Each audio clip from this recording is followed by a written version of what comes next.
During the pandemic, we've all become more reliant on home deliveries, and Deliveroo workers have brought us all our favourite takeaway and groceries and other deliveries to the comfort of our home, our places of work, and it's been an invaluable service throughout the pandemic.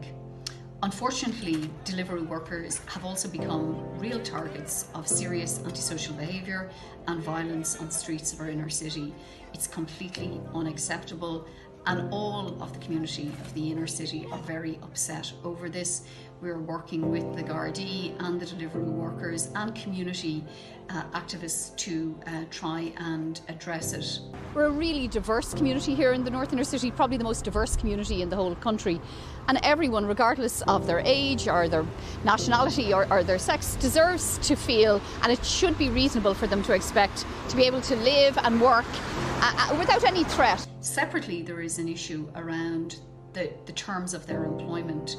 It's very precarious in its nature. It affords them little or no protections and little or none of the basic employment rights that one would expect. I'm going to continue to work with the Deliveroo workers, the Gardaí, all of the community stakeholders to ensure that the inner city is a safer place for us all to live and work.